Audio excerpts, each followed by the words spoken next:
on them. Now, there are other media, too, whose basic social role is quite different. It's diversion. There's the real mass media, the kinds that are aimed at, the guys who Joe Sixpack, that kind. The purpose of those media is just to dull people's brains.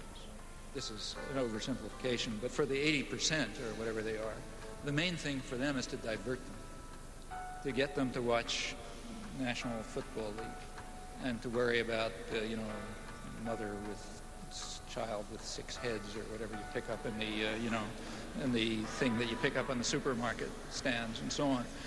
Or, look at astrology or get involved in, fundamentalist stuff or something. Or just get them away, get them away from things that matter.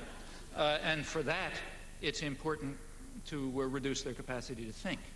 The sports section is handled in another special department. The sports reporter must be a specialist in his knowledge of sports. He gets his story right at the sporting event and often sends it into his paper play by play. Take, say, sports. That's another crucial example of the indoctrination system, in my view. For one thing, because it offers people something to pay attention to that's of no importance. That keeps them from worrying about, keeps them from worrying about things that matter to their lives that they might have some idea about doing something about. And in fact, it's striking to see the intelligence that's used by ordinary people in sports. I mean, you listen to radio stations where people call in. They have the most exotic information and understanding about, all kind of arcane issues. And the press undoubtedly does a lot with this. I remember in high school already, I was pretty old, I suddenly asked myself at one point, why do I care if my high school team wins the football game? I mean, I don't know anybody on the team, they have nothing to do with me. I mean, why am I cheering for my team? It doesn't make any sense, But the point is, it does make sense.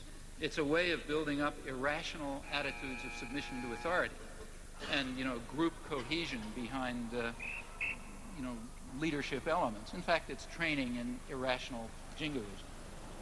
That's also a feature of competitive sports. I think if you look closely at these things, I think typically they do have functions.